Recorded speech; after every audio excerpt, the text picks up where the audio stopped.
안녕하세요. 오늘은 운동권 이야기를 좀 해보려고 합니다. 문재인 정권이 출범해서 운동권 출신 정치인들이 계속 정치권 또는 주요한 역할을 맡고 있죠. 따라서 한 시점에서 운동권 이야기를 하는 것도 필요하다고 생각합니다. 그래서 운동권의 좀 상징이라고 할 수 있죠. 장기표 선생님 모시고 얘기를 나눠보려고 하는데요. 먼저 장기표 선생님 인사하시죠. 네. 안녕하십니까.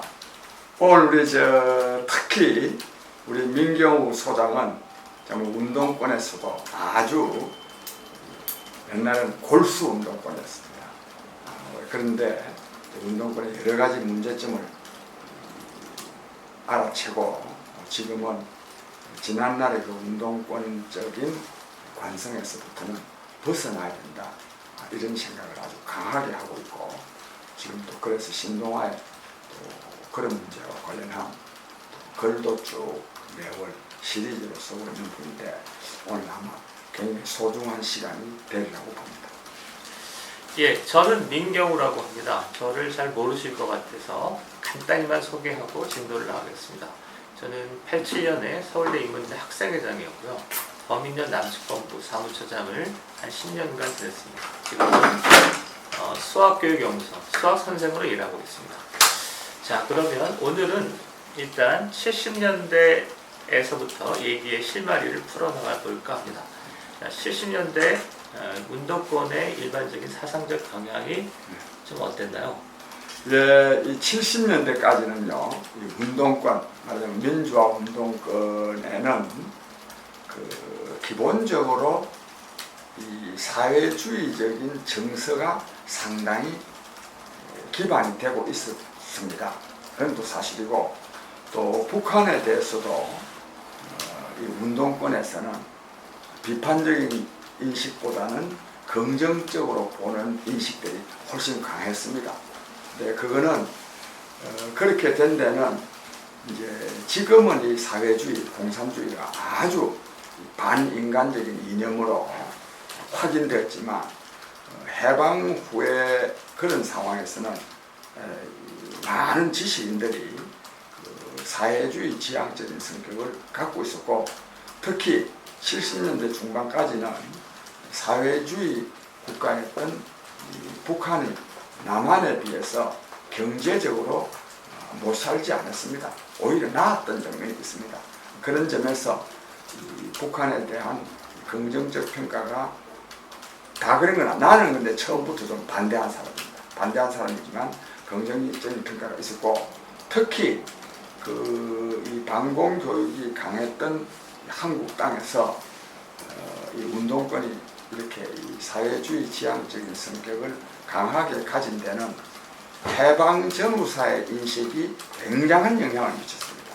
아마 이 해방 전후사의 인식이 1974년도에 나왔을 텐데, 그래서 이 사회주의가, 마르크스 레닌주의로서의 사회주의가 우리 사회, 특히 운동권에 범람한 것은 1980년대 초고, 주체 사상이 노골적으로 우리 운동권을 상당히 지배하다시피 한 것은 1985년, 80년대 중반부터인데, 70년대까지는 사회주의 지향성, 북한에 대한 긍정적인 평가는 있었지만, 아주 너무 그러니까 마르크스 레닌주의를 주창하거나 주체 사상에 경도된 일은 없었습니다. 자, 그러면 사실은 하나 이렇게 교정할 거는 해전사가 나온 게 79년도로 돼 있고요. 그 다음에 70년대 운동권이 사회주의적 성향을 갖고 있다는 건 많이 알려진 얘기라서 일단 그대로 묶었는데, 이제 조금 더 이렇게 전진해야 될 거는 77년, 그러니까 이영희 선생의 전환시대 논리가 나오면서 운동권이 좀 대파란으로 가는 것 같습니다. 그래서 그리고 특별히 현 정권, 문재인 정권의 주요 리더들이 리영희 선생의 영향을 매우 많이 받은 것으로 지금도 기술하고 있기 때문에 리영희 선생을 평가하는 게 매우 중요하다고 생각합니다. 그래서 조금 더 전진해서 77년에 조선시대 논리가 나오면서 이영희 선생이 운동권에 아주 심각한 충격을 준 것으로 되어 있는데 예. 이영희 선생을 한번 회고해 주시죠. 예, 이영희 선생의 전환시대의 논리, 또 우상과 이성, 8억인과의 대화, 이런 책이 초기에 나온 거거든요. 그 뒤에는 또 뭐 여러 책이 많이 나오는데, 이거는 운동권에 아주 결정적인 영향을 미쳤죠. 왜 그러냐면, 아까 내가 70년대 사회주의 지향성, 또 이 북한에 대한 긍정적인 인식이 좀 있었지만, 그러나 그게 공공연하지도 않았고, 또 그걸 노골적으로 표명한 일도 없었습니다. 그런데 이영희 선생의 이 전환시대의 논리, 우상과 이성, 8억인과의 대화가 나오면서부터 상당히 확신을 가지고 또 역사적 그 근거를 가지고 이 공산 사회주의에 대해서 긍정적으로 인식하고 또 북한을 또 칭송하는 이런 분위기가 굉장히 아주 상당히 고착될 정도로 확인되었습니다. 근데 이거는 그래서 요즘 이영희 선생을 상당히 비판한 사람 중에 중요한 사람은 한신대학교 윤평중 교수잖아요. 예. 윤평중 교수인데 윤평중 교수조차도 이영희 선생을 이게 언제 비판했냐면 한 90년대 초반에 비판할 때도 사상의 은사 이영희 선생이라고 했습니다. 그러니까 이영희 선생을 비판하는 사람들조차도 이영희 선생의 세례를 받았음을, 그것도 강하게 받았음을 다 인정하고 있습니다. 그 정도로 이영희 선생은, 근데 이영희 선생이 그렇게 함으로써 다음 세 가지 문제에 대한 운동권에 상당히 확고한 그런 인식이 자리했는데, 첫째는 뭐냐? 이 전환시대의 논리를 통해서요, 또 8억인과의 대화, 우상과 이성을 통해서 공산주의가 옳은 거다. 공산주의가 옳은 거다 하는 것을 굉장히 사실적 근거에 기초해서 많이 확인했어요. 특히 이제 모택동의 대장정 있잖아요. 대장정에서 그 중국 공산당이 보여준 친인민적인 일들을 아주 구체적인 자료를 기초해가지고 자세하게 소개함으로써, 그리고 그 다음에 또 그래서 공산주의가 옳다는 거, 그 다음에 이분이 문화대혁명을 굉장히 긍정적으로 평가했어요. 우리는 다 너무 심한 거 아이가, 사람을 저렇게나 말이야, 국가 주석했던 사람은 말이지 하방에 이렇게 해가지고 농촌으로 쫓아보내고 숙청하고. 그런데 이영희 선생은 이걸 뭐로 정당화했느냐 하면, 공산주의 사회를 건설하려고 그러면은 인간 개조운동이 일어나야 된다. 그래서 문화대혁명은 바로 공산주의 사회를 완성하기 위한 인간 개조운동이다. 본래 이 마르크스가요, 사회주의 혁명을 위해서는 정치혁명, 즉 정치혁명을 통해서 권력을 장악하고, 권력을 장악해서 경제구조를 바꾸고, 말하자면 사유재산 없애고 시장경제 없애서 계획경제 수립하고, 즉 경제혁명하고, 그 다음에 세 번째 단계는 정신혁명을 해야 된다. 정신을 개조해야 된다. 이렇게 했는데, 이 문화대혁명을 마르크스가 말한 정신혁명의 하나다. 이렇게 해가지고 그러니까 중국을 계속 더욱더 긍정적으로, 또 공산주의를 긍정적으로 보게 만든 거고, 이 과정에서 이영희 선생이 북한도 공산주의니까 북한을 또 굉장히 말하자면 긍정적으로 보는 것을 넘어서 숭상하도록 보고, 북한이야말로 제대로 된 사상, 이념, 정책으로 국정을 운영을 하고 있다. 이런 걸 보여주고, 이 과정에서 이영희 선생은 미국의 여러 가지 문제점들을 아주 자세하게 많이 지적했습니다. 또 이분이 영어도 잘하고 하니까 또 이영희 선생 글은 그냥 주관적인 상상력으로 쓰는 게 아니라 굉장히 자료를 항상 제시하는 특성이 있었어요. 그건 참 훌륭한 자세지. 그래서 미국 반미 사상을 갖도록 하는데도 굉장한 역할을 했습니다. 자, 그러면 요약해보겠습니다. 그러니까 70년대에는 사회주의에 대한 우호적인 생각은 갖고 있었지만 좀 막연한 거였죠. 네. 근데 선생님 이영희 선생에 대해서 오늘 비판적인 입장에 섰지만 개인적으로 말씀하실 때는 이영희 선생에 대한 칭찬을 많이 하세요. 근데 그 얘기는 나중에 하도록 하고 데이터나 자료에 입각한 이영희 선생의 좀 엄밀하고 치밀한 자세가 매우 긍정적인 영향을 미쳤는데 그게 막연한 70년대의 생각을 점핑시킨 측면이 있는 거죠. 그렇죠. 공산주의나 확신하게 예. 만들어요. 거기서 조금 확인해야 될 거는 그러니까 이영희 선생의 70년대 후반 저작은 주로 중국과 베트남 얘기잖아요. 그러니까 북한에 대해서 숭상했다는 건 조금 사실이 어떻습니까? 아, 그것도 그 안에 네. 저 베트남과 중국에 대해서만이 아니에요.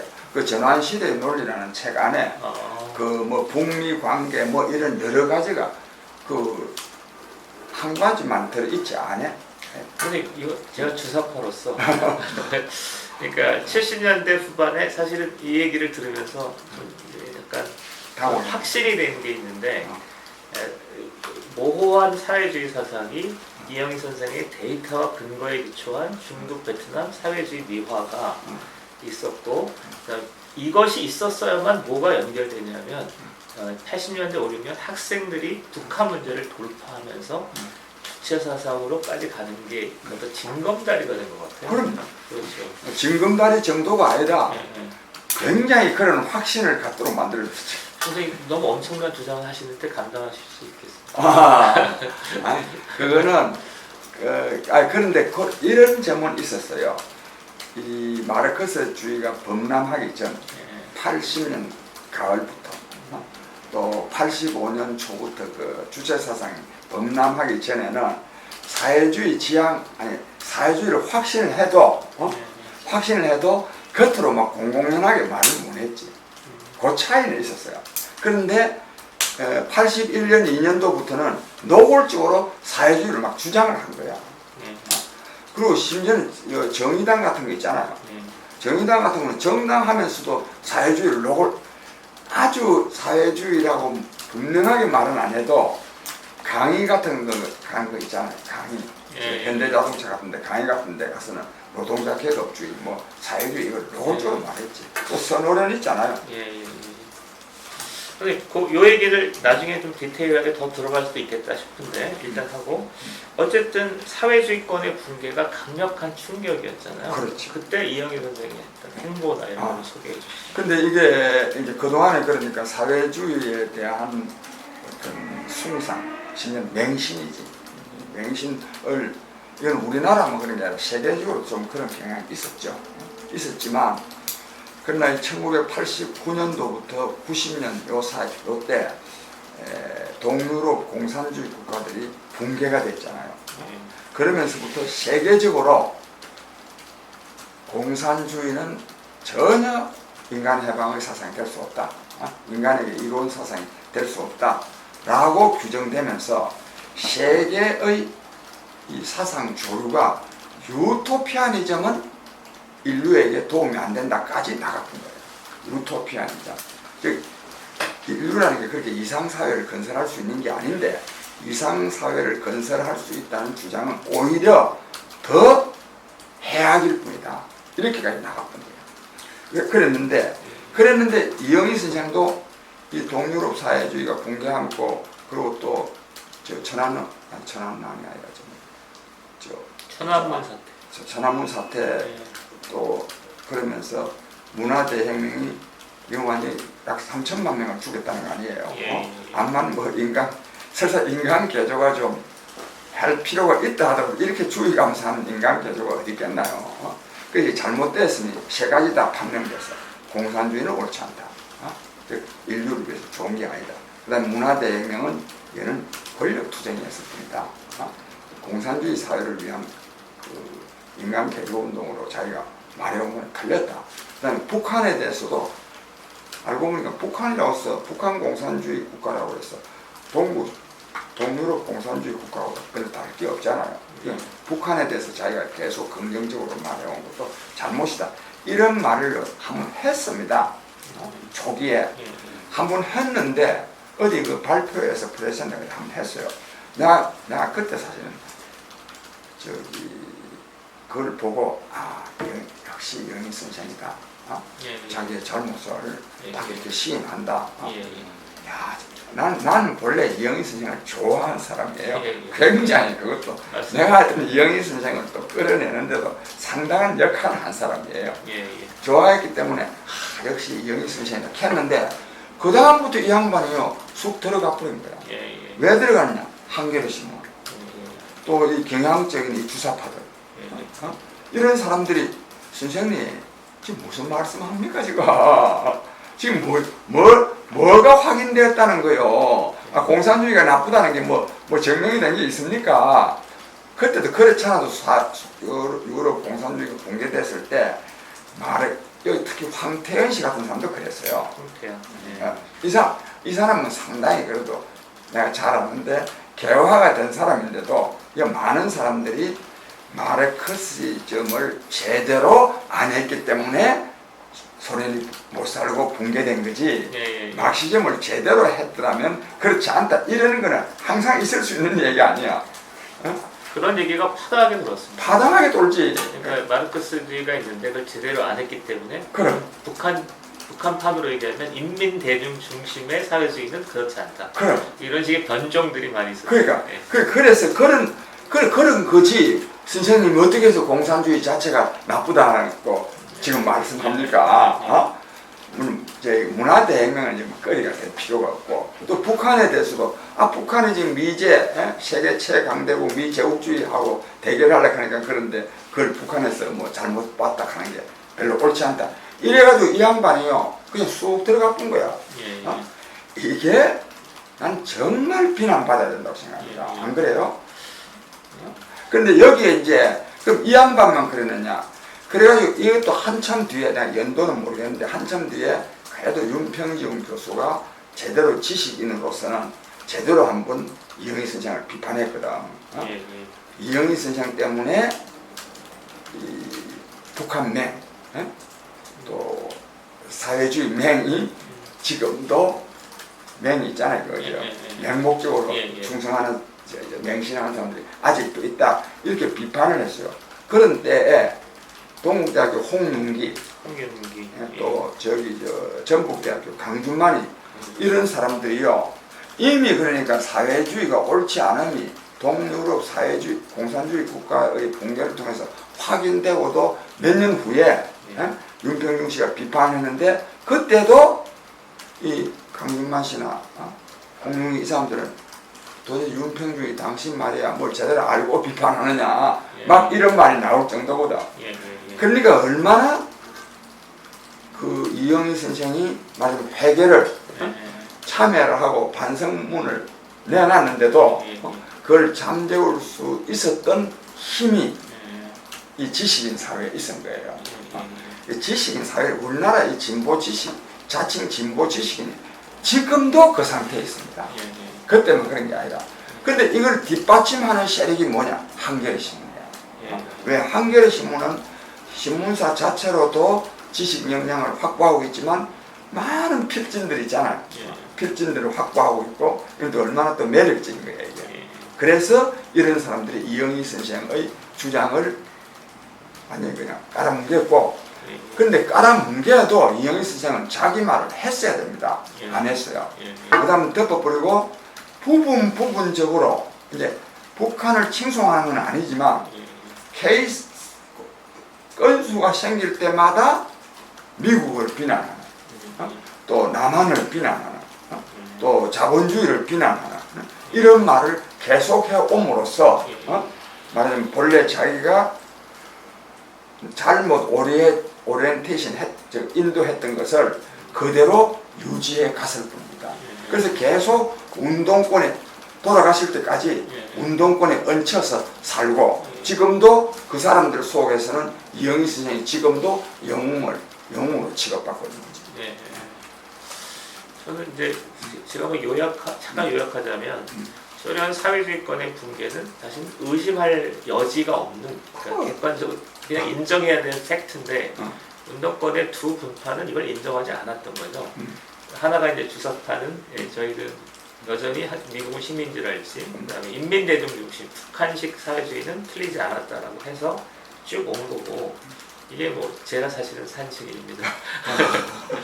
그래서 뭐 연대 사태, 뭐 범민련 사태 이런 거를 만들어낸 거고 그 다음에 두 번째는 이제 저희 PD계요.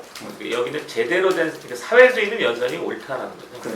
사실은 유시민 작가가 쓴 거꾸로 읽는 세계사도 그런 구절이 그대로 나옵니다. 사회주의가 망했지만 제대로 된 사회주의는 틀린 게 아니다라는 그대로 나오죠. 그래. 이 워딩에 기초해서 이제 문제를 만들어내죠. 이 문재인 정권의 어떤 사회주의적 성향, 낭만주의적 성향의 기원이 여기에 있는 거죠. 그래. 그게 꼭 네. 유지되게 하는 것도 그거. 예, 그거를 더 그걸 좀더 고백량을 추가하시면 뭐. 보좀 네. 그래서 뭐냐 하면 하나는 요 김세균 씨 같은 사람 있잖아요. 예, 예. 요 얼마 전까지도 무슨 당 뭐 만든다고 맨날 요 오세척 특히 김세균 상당히 많은 사람들. 예, 백기환 선생도 사실 여기 하나입니다. 예, 아, 백기환 선생하고 그 김세균 뭐 이 사람들 굉장히 가깝거든요. 예. 그래서 이런 분들, 이런 사람들이 계속 본래 사회주의가 틀린, 마르크스 레닌주의가 틀린 게 아니고, 예, 마르크스 레닌주의를 스탈린 같은 사람이 잘못해서 그런 거다. 이런 식으로 써 가가지고, 예, 예. 이런 말은요, 항상 맞을 수도 있습니다. 듣기에 따라서. 이게 기독교에도 많이 적용돼요. 누가 기독교를 비판하는 사람이 있으면, 본래 기독교는 그런 게 아닌데 목사들이 그래서 그렇다 이런 다른 것도 그래가지고 이게 지금까지도 다른 나라는 지금요 공산주의 주장하는 사람 거의 다 없어져 보세요. 근데 우리나라는 아직도 있는 거예요. 있죠. 있는데 근데 있는 정도가 아니에요. 예. 많아요. 예, 예, 예. 보통 많은 게 아니야. 예, 예. 내가 예를 들자면 이 정의당이 이거 몇 년도지? 통합진보당에서부터 갈라져 나올 때 예, 예, 예. 벌써 한 10년 되지 않나? 예, 예. 갈라져 나올 때 왜 갈라져 나오냐? 통합을 한 게 세 그룹이 통합해서 통합진보당 예, 아니야. 예, 예. 주사파 당, 민주노동당, 그 다음에 노회찬이 그룹, 당연은 뭔지 뭐 그거, 그 다음에 유시민이가 또 어떨 때 끼어들었어. 그 참 희한한 일이야. 예. 이 세 그룹이 합해서 통합진보당을 만들었는데 너무 이래. 그때 이제 주사파 이석기 그룹 있잖아요. 동부 지역. 예, 예. 주사파 그룹. 경기동부. 예, 예. 경기동부 이 제일 세잖아요. 예, 예. 이것들이 들어가가지고 이걸 전행을 하거든. 예, 예. 심지어는 선거, 투표도 부정선거까지 하고 예, 또 인쇄물 만드는데도 돈도 다 벌어먹고 예. 이래 사니까 나온 거예요. 이건 내가 종북주의자들하고 같이 못 하겠다 해가지고 나와서 만드는 게 정의당입니다. 예, 예. 근데 이 정의당이 본래 이 정의당 당원들이요 실제로 마르크스 레닌주의 책을 읽어봤겠어 뭘 알겠어. 그런데도 사회주의가 옳다. 그거는 뭐냐면 노동자 계급의 이기심에 불을 붙인 거예요. 이래가지고 현대자동차를 예를 그런데 정의당이 그래서 순수하게 이걸 한 거예요. 즉 마르크스 레닌주의로 다시 돌아온 거야. 돌아왔는데 내가 이게 얼마나 이게 튼튼하냐 뭐 현대자동차 노동조합 위원장 선거를 하면 현대자동차 조합원들 가운데 약 한 40% 내지 45%는 자기네들은 공산주의 사회를 건설하기 위해서 살아가고 있다. 노동조합에 참여하고 있다. 이런 사람들이에요. 그 다음에 거기에 안에 이제 이경훈이라고 있거든. 예, 예. 이건 나오는데 잘하는데 예, 예. 이 사람들은 무슨 너무 이념성에 치우치면 안 된다. 이런 사람들이 한 30% 정도 돼. 한 35%. 그 다음에 주사파들이 한 30% 정도 돼. 그러니까 단일 정파로는 사회주의라는 게 노동자 계급주의하고 같은 거거든. 표현이 다르지. 여기에 표를 쫙 갖고 있는 거야. 그래가지고 이 사람들이 조금만 더 표 모으면은 갖다 붙이면 이 사람들이 맨날 위원장을 하는 거예요. 이 정의당은 바로 여기에 기반하고 있는 거예요. 여기에. 그러니까 이 정의당이 굉장히 마르크스 레닌주의로서의 사회주의에 기반한 정당입니다. 그래서 한동안에 이 심상정이나 이런 사람들도 고전을 좀 멸치 못했어요. 왜? 그 그룹이 똘똘 뭉쳐가지고 당권 경쟁하는데 막 막 나오고 내가 오래돼서 이름은 다 기억이 안 나는데 그럴 정도로 우리 사회에는 그 진짜 동유럽 사회주의 국가가 붕괴한 것은 그 잘못해서 그렇지 진짜 사회주의는 옳다고 한 게 지금까지도 계속되고 있습니다.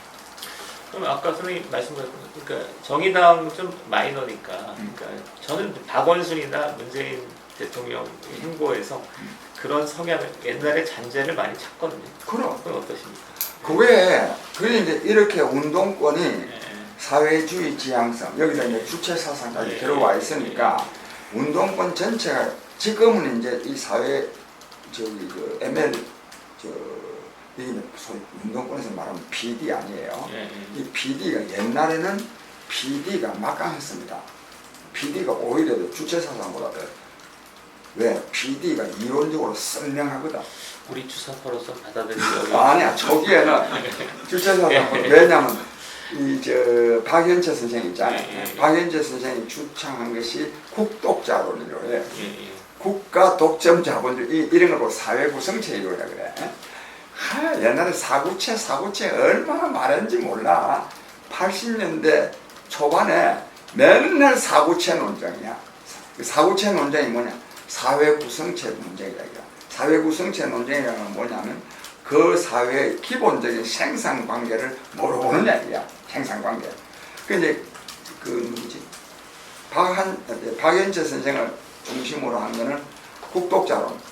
이미 우리 사회는 식민지 또는 봉건 사회를 넘어섰다. 국가 독점주의 단계다.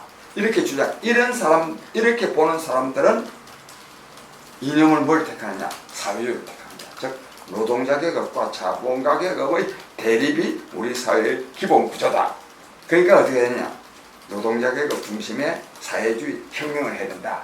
이게 이제 국독자론, 공산주의 주장이고. 이 이제 주체사상파는 뭐냐면 이게 이제 북한의 영향이 있는 거지. 북한이 이걸 자본주의 사회라고 말해주기가 싫은 거야. 남한을.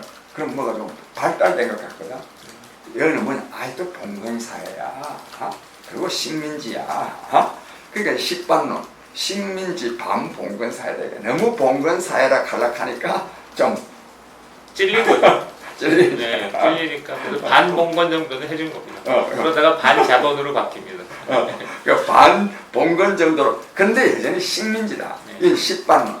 그러니까 여기는 뭐가 주로 나오느냐 하면은 민족해방, 민족자주, 즉 그걸 위한 반미투쟁이 주 타겟이 되는 거예요. 그래서 옛날에 AIDS라 그랬어요. AIDS, Anti Imperialism Direct Struggle. 근데 이제 그거는 옛날 얘기고 지금 우리가 이제 결론을 저질 거는 그러한 옛날 얘기, 사회주의적 어떤 신념 체계가 사회주의가 붕괴됐음에도 약간 변정인 채 계속 살아남은 거잖아요. 거기에 한겨레 신문도 어떤 역할을 하고 이런 건데 결국 그래서 지금 현 사회에서도 정의당이랄지 박원순이랄지 이런 데 살아남아 있다. 이게 제가 볼 때 오늘의 스토리 같아요. 그래서 그 얘기를 좀 하시고 마무리하는 게 좋습니다. 요게 좀, 나 아까 답을 못했기 때문에 방금 말한 게 그대로 있습니다. 그런 정서가. 그래서 근데 그렇게 되게 하는데 주된 원인은 몇 가지가 원인이 있는데 하나는 관성. 계속 이걸 옳다 그랬는데 특히 이게 틀리다 하면 그 이전에 처음부터 틀리다 했던 그 자유주의 세력들이 있잖아요. 여기에 투항하게 되는 거예요.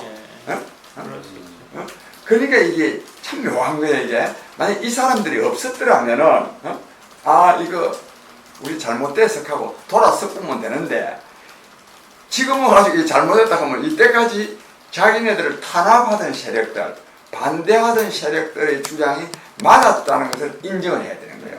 이게 또 하나 있고 또 하나는요, 북한의 존재입니다. 북한이 존재하기 때문에 그래서 흔히 한 20년 전에, 10년 전에 이제 주사파 이제 약화될 거야 이런 말 많이 했어요. 나는 약화 안 된다고 했어. 왜? 한 나라가 뒷받침하거든. 일국이. 북한이라는 나라가 뒷받침하는데 급하면 얼마인지 또 만들어낼 수 있기 때문에 하여튼 그래서 내 말은 관성에다가 이걸 인정을 해보면은 지금까지 자기네들을 탄압하고 비난해왔던 세력의 운동권이 이런 정서가 있으니까 심지어는 문재인 대통령 같은 경우에도 이영희 선생을 존경한다. 예. 전환 시대의 논리를 쓴. 그다음 또 나는 신영복 선생을 존경한다. 이런 말을 공공연하게 한단 말이에요. 예. 그래야 이런 정서에 또 파묻혀 있는 사람들로부터 역시 문 대통령은 우리 사람이야. 그렇네요. 그러니까 이렇게 정리하고 뭐 오늘 마무리하는 게 좋을 것 같은데, 70년대 사회주의적 관성이 어떤 은연중에 그런 게 있었고, 그다음에 이영희 선생을 징검다리로 해서 주체사상 또는 PD로 갔다가 막스레니주의로 갔다가 소련 사회주의권이 붕괴됐지만 그 유죄를 그 잔재를 정직하게 청산하지 않고 그대로 온 거죠. 이게 두 가지로 살아남았는데, 하나는 저도 사실 이영희 선생을 뭐 존경한다 이런 건 좀 이상한 얘기죠. 그런 어떤 일련의 어떤 흐름에서 미원적으로 자기의 정치 세력을 유지해왔던 어떤 세력이 자기를 합리화하게 한 저는 용어라고 생각합니다. 선생님은 아까 투항 뭐 이런 얘기를 하셨는데 그거고, 그 다음에 그랬기 때문에 한국의 운동권 리더들 상당수가 사회주의적 성향, 북한 추종적인 성향을 여전히 갖고 있다. 이것이 오늘의 스토리가 아닐까 생각하고 그래. 이것으로 마무리하고 오늘은